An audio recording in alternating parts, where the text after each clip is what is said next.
प्रिय श्रद्धालुओं, जय श्री कृष्ण, जय श्री राम, जय श्री राधे राधे, जय श्री माता। इस प्रवचन में आपको श्रवण कराएंगे जगदम्बिका के द्वारा अपने स्वरूप का वर्णन तथा ब्रह्मा विष्णु एवं शंकर के लिए महासरस्वती, माँ लक्ष्मी और महाकाली को अर्पण करके उनको कार्य करने का आदेश। ब्रह्मा जी कहते हैं, इस प्रकार मैंने जब भगवती जगदम्बिका से विनयपूर्वक पूछा तब वे मधुर वाणी में मुझसे कहने लगी। देवी ने कहा, मैं और ब्रह्म एक ही हैं, मुझ में और इन ब्रह्म में कभी किंचित मात्र भी भेद नहीं है। जो वे हैं वही मैं हूँ और जो मैं हूँ वही वे हैं। बुद्धि के भ्रम से भेद प्रतीत हो रहा है। हम लोगों के सूक्ष्म भेद को जो जानता है वही बुद्धिमान पुरुष है। उसके संसार सागर से मुक्त होने में कुछ भी संदेह नहीं है। ब्रह्म एक ही है, केवल संसार रचना के समय वह द्वैत रूप को प्राप्त होता है, फिर द्वैत की भावना होने लगती है। जिस प्रकार दीपक एक ही है किंतु छोटे बड़े आदि उपाधि भेद से अनेक प्रकार का भासता है तथा एक ही मुख की छाया दर्पण के भेद से तरह तरह की प्रतीत होने लगती है, वैसे ही मैं और ब्रह्म एक है। तब भी माया रूपी कार्य कारण के उपाधि भेद से हमारा प्रतिबिंब अलग अलग झलक रहा है। ब्रह्मा जी जगत का निर्माण करने के लिए सृष्टि काल में भेद दिखता ही है। जब हम दो रूप धारण करके कार्य करने में उद्यत हो जाते हैं तब दृश्य और अदृश्य में इस भेद का प्रतीत होना सर्वथा युक्त ही मानना चाहिए। संसार के अभाव में मैं न स्त्री हूँ, न पुरुष हूँ और न नपुंसक ही। फिर सृष्टि आरंभ हो जाने पर इस भेद की कल्पना हो जाती है। बुद्धि, श्री, धृति, कीर्ति, स्मृति, श्रद्धा, दया, मेधा, दया, लज्जा, क्षुधा, तृष्णा, क्षमा, कांति, शांति, पिपासा, निद्रा, तंद्रा, जरा, अजरा, विद्या, अविद्या, स्पृहा, वांछा, शक्ति, अशक्ति, वशा, मज्जा, त्वचा, दृष्टि, सज्जा, सत्व, वाणी, परा, मध्या एवं पश्यंती आदि वाणी के अन्य भेद तथा अनेक प्रकार की नाड़ियाँ हैं, वे सब मेरे ही रूप हैं। संसार में मेरे सिवा कोई पदार्थ ही नहीं है। ब्रह्मा जी, सब कुछ मेरा ही रूप है, अर्थात सब मैं ही हूँ। यह निश्चित धारणा बना लेनी चाहिए। ब्रह्मा जी, इस सारे संसार में मैं ही व्यापक रूप से विराजमान हूँ। संपूर्ण देवताओं में विभिन्न नामों से मैं विख्यात हूँ, यह बिल्कुल निश्चित बात है। मैं शक्ति रूप धारण करके पराक्रम करती हूँ। गौरी, ब्राही, रौद्री, बाराही, वैष्णवी, शिवा, वारुणी, कौमेरी, नारसिंगी और बासवी सभी मेरे रूप है। विभिन्न कार्यों को उपस्थित होने पर उन्होंने देवियों के भीतर अपनी शक्ति स्थापित करके मैं सारी व्यवस्था करती हूँ। हाँ, उस देवी को निमित्त बना लेना मेरा स्वभाव है। जल में शीतलता, अग्नि में उष्णता, सूर्य में प्रकाश एवं चंद्रमा में शीतलता का विस्तार करने की योग्यता जिस प्रकार बनी रहे, वैसी व्यवस्था करके मैं उनके भीतर प्रविष्ट होती हूँ। ब्रह्मा जी, मैं तुमसे निश्चित कहती हूँ, यदि मैं शक्ति हट जाऊँ तो संसार में एक भी प्राणी हिलडुल न सके। मुझ शक्ति के अलग हो जाने पर शंकर दैत्यों को मारने में सदा असमर्थ है। जब मैं मनुष्य के शरीर से कुछ दूर चली जाती हूँ तब प्राणी उसे अत्यंत दुर्बल कहता है। उस नीच मानव के विषय में कोई भी ऐसा नहीं कहते कि यह रुद्रहीन अथवा विष्णुहीन है। कोई भूमि पर पड़ा हो, अपने को संभालने में अयोग्य हो, डर गया हो, हृदय में चिंता की लहर उठती हो अथवा शत्रु के चंगुल में फंस गया हो तो उसे शक्तिहीन ही कहा जाता है। जगत में उसके विषय में कोई नहीं कहता कि यह रुद्रहीन है। इसलिए मुझ शक्ति को ही एकमात्र कारण समझो। जैसे तुम भी तो सृष्टि कार्य के अभिलाषी हो, तो जब मैं साथ देती हूँ तभी तुम अखिल जगत की रचना करते हो। वैसे ही विष्णु, शंकर, इंद्र, अग्नि, चंद्रमा, सूर्य, यम, त्वष्टा, वरुण और पवन सभी मुझ शक्ति के सहयोग से ही कार्य में सफलता पाते हैं। पृथ्वी तभी स्थिर रहकर प्राणी जगत को धारण कर सकती है जब मैं शक्ति उसे साथ दिए रहती हूँ। मैं हट जाऊँ तो एक परमाणु तक को धारण करने में वह असमर्थ है। वैसे ही शेषनाग, कच्छप एवं सारे दिग्गज भी मेरे सहयोग से ही अपने कार्य संपादित कर सकते हैं। संपूर्ण जल पी जाना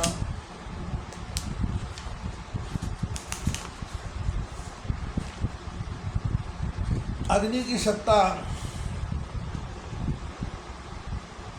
नष्ट कर देना तथा पवन की गति रोकना मेरी इच्छा पर निर्भर है। कभी कभी मैं जो चाहूँ सो कर सकती हूँ।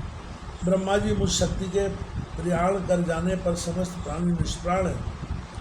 कभी किसी प्रकार भी वे जीवित है, यह संदेह ही नहीं करना चाहिए। जिस प्रकार मिट्टी के लौंदे और कपाल में घड़े का प्रागभाव और प्रध्वस अभाव स्पष्ट है, वैसे ही प्राणियों में समझ लेना चाहिए। आज पृथ्वी नहीं है, विचार करने पर ज्ञात होता है कि इसके परमाणु तक नष्ट हो गए, परंतु क्षणिक होने पर भी महतत्व का कभी अभाव नहीं होता। वह नित्य होने पर भी अनित्य सा रहता है, क्योंकि वह कर्ता के अधीन रहता है। वह महतत्व 7 वेदों से विवक्षित है। ब्रह्मा जी, तुम्हें वह महतत्व देखती हूँ, स्वीकार करो। उसी से अहंकार उत्पन्न होता है। इसके बाद जिस प्रकार पहले सृष्टि की थी, वैसे ही संपूर्ण प्राणियों की रचना का कार्य आरंभ करो। जाओ, अपने घर द्वार का निर्माण करके वहीं रहो और अपने अपने कर्तव्य का पालन करो। ब्रह्मा जी, इस शक्ति को तुम अपनी स्त्री बनाओ। यह अनुपम सुंदरी है, इसका मुख सदा मुस्कान से भरा रहता है। महासरस्वती नाम से विख्यात इस श्रेष्ठ देवी में सभी रजोगुण विद्वान हैं। इसका दिव्य शरीर स्वच्छ वस्त्रों से सुशोभित है। अलौकिक आभूषण इसकी छवि बढ़ा रहे हैं। यह उत्तम सिंहासन पर बैठी हुई है। क्रीड़ा करने के लिए तुम्हारी यह सहचरी है। यह सुंदरी अब सदा तुम्हारी स्त्री होकर रहेगी। इस प्रेसी भार्या को भी मेरी ही विभूति समझकर आदर की दृष्टि से देखना। कभी भी इसका तिरस्कार करना वांछनीय नहीं है। अब तुम शीघ्र से साथ लेकर सतलोक में पधारो। समय हो गया है, अतः महतत्व का सहारा लेकर 4 प्रकार की सृष्टि बनाने में तत्पर हो जाओ।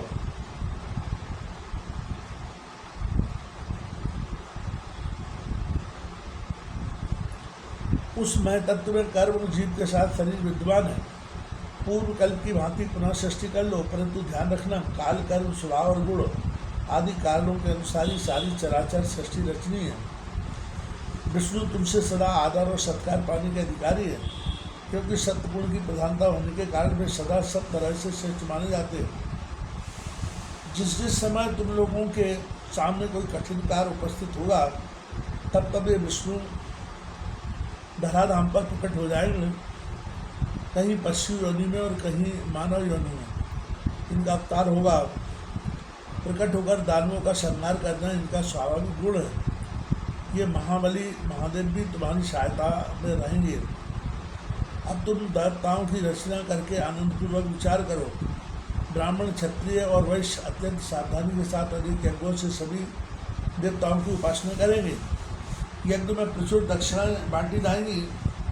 उन संपूर्ण यज्ञों में वे मेरा नाम उच्चारण करेंगे, किंतु निश्चय ही उस हवि से तुम सभी देवता तृप्त और संतुष्ट हो जाओगे। ये शंकर भी सब तरह से तुम्हारे सम्मान के पात्र हैं। सभी यज्ञों में यत्नपूर्वक इनकी भी पूजा होनी चाहिए। पुनः जब देवताओं पर दैत्यों द्वारा भय उपस्थित होगा, तब मेरी शक्तियाँ सुंदर रूप धारण करके आएंगी और दैत्य उनके ग्रास बन जाएंगे। बाराही, वैष्णवी, गौरी, नारसिंगी और शिवा तथा इनके अतिरिक्त भी बहुत सी शक्तियाँ हैं। ब्रह्मा, अब तुम जगत का निर्माण आरंभ करो। बीज और ध्यान सहित यह 9 अक्षरों का नवारण मंत्र है। ब्रह्मा जी, निरंतर इसे जपते हुए संपूर्ण कार्यों में संलग्न हो जाओ। महामते, तुम इस मंत्र को सभी मंत्रों से श्रेष्ठ समझना। समस्त कामनाओं की सिद्धि के लिए इसे सदा हृदय में धारण किए रहना चाहिए। इस प्रकार मुझे आज्ञा देकर प्रसन्न वदना भगवती जगदम्बा ने भगवान विष्णु से कहा। विष्णु, मन को मुग्ध करने वाली इस महालक्ष्मी को लेकर अब तुम भी पधारो। यह सदा तुम्हारे वक्ष स्थल में विराजमान रहेगी। इसमें किंचन मात्र संदेह नहीं है। यह कल्याणी, संपूर्ण मनोरथ पूर्ण करने वाली शक्ति है। तुम्हें विनोद करने के लिए इसे मैंने दिया है। तुम कभी इसका तिरस्कार न करके सदा सत्कार करते रहना।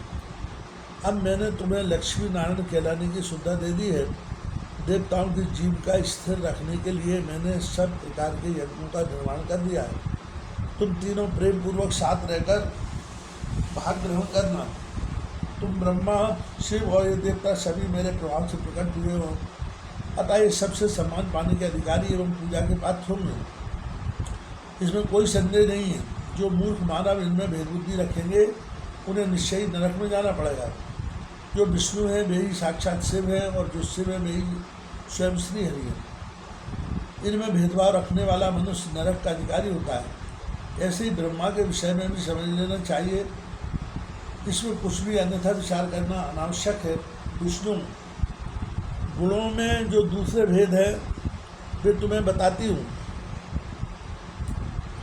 तुम एक महान पुरुष और तुम्हारे पास सत्वगुण की प्रधानता रहनी चाहिए।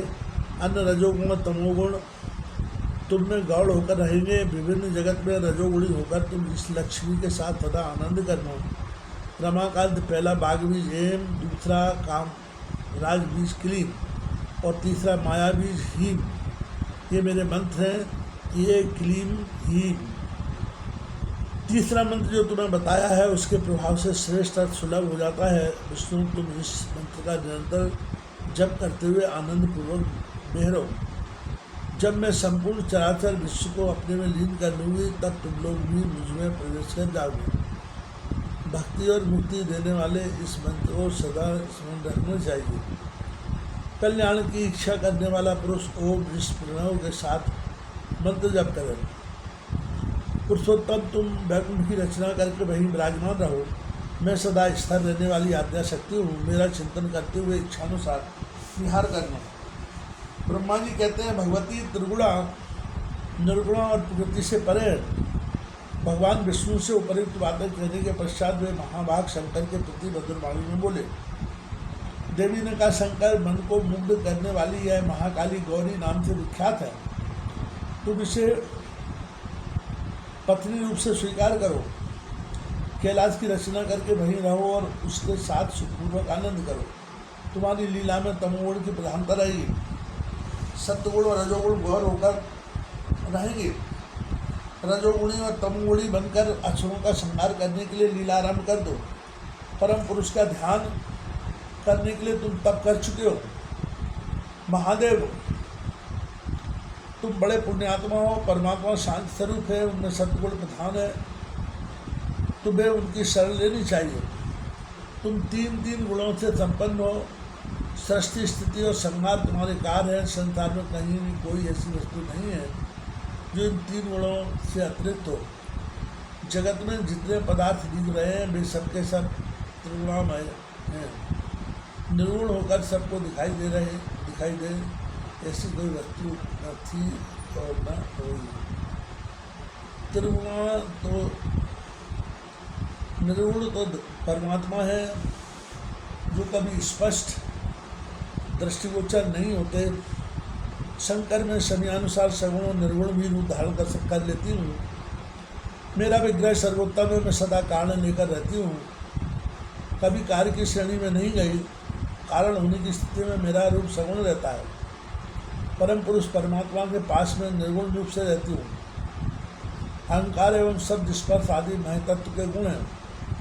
कार्य और कारण रूप से दिन रात व्यापार आरंभ रहता है। मुझसे ही अहंकार उत्पन्न हुआ है, अतः मुझ कल्याण को कारण कहते हैं। अहंकार मेरा कार्य है। इसमें सत्य और दोषोत्तर तीन गुण आ जाते हैं। अहंकार से महतत्व उत्पन्न होता है। यह समष्टि बुद्धि का परिचायक है। इससे महतत्व कार्य और अहंकार कारण कहलाता है। अहंकार से तन्मात्राएं उत्पन्न होती है। यह निरंतर का काम नियम है। वे ही सूक्ष्म रूप से पंच कारण होती है। सबके सृजन में पंचभूतों के सात्विक अंश से 5 कर्मेंद्रियाँ, 5 ज्ञानेंद्रियाँ, 5 महाभूत तथा 16 मन ये सभी उत्पन्न होते हैं। इसमें कोई कार्य होता है और कोई कारण। इस प्रकार 16 विभिन्न पदार्थों का समुदाय यह प्राणी होता है। परमात्मा आदि पुरुष है। वे न कार्य है न कारण। सबको सबके सृष्टि काल में इसी प्रकार की शैली बरती जाती है। जो सृष्टि का क्रम मैंने संक्षेप में तुम्हें बतला दिया। मानव आप देवताओं, अब मेरा कार्य सिद्ध करने के लिए विमान पर बैठकर तुम लोग शीघ्र पधारो। कोई कठिन कार्य उपस्थित होने पर जब तुम मुझे स्मरण करोगे तब मैं सामने आ जाऊंगी। देवताओं, मेरा तथा सनातन परमात्मा का ध्यान तुम्हें सदा करते रहना चाहिए। हम दोनों का स्मरण करते रहोगे तो तुम्हारी कार्य सिद्ध होने में किंचित मात्र संदेह नहीं रहेगा। ब्रह्मा जी कहते हैं, इस प्रकार कहकर भगवती जगदम्बिके ने हमें विदा कर दिया। उन्होंने शुद्ध आचार वाली शक्तियों में से भगवान विष्णु के लिए महालक्ष्मी को, शंकर के लिए महाकाली को और मेरे लिए महासरस्वती को पति बनने की आज्ञा दे दी। अब उस स्थान में हम चल पड़े। दूसरे स्थानों पर हम तीनों को पुरुष रूप से प्रतिष्ठा हुई। देवी के उस परम अद्भुत प्रभाव एवं स्वरूप का हम सदा स्मरण कर रहे थे। यात्रा काल में हमारे विमान पर चढ़ते ही वह देवी और सुधा सागर सबके सब अदृश्य हो गए। पुनः हमें विमान ही दिखने लगा, दूसरी कोई वस्तु दिखाई नहीं पड़ी। अब विमान बहुत विशाल था। उस पर बैठकर हम लोग कमल के पास पहुँचे, जहाँ केवल जल ही जल था और मधु एवं कैटब नामक दुर्धर्ष दानव श्री हरि के हाथ से काल के ग्रास बन चुके थे।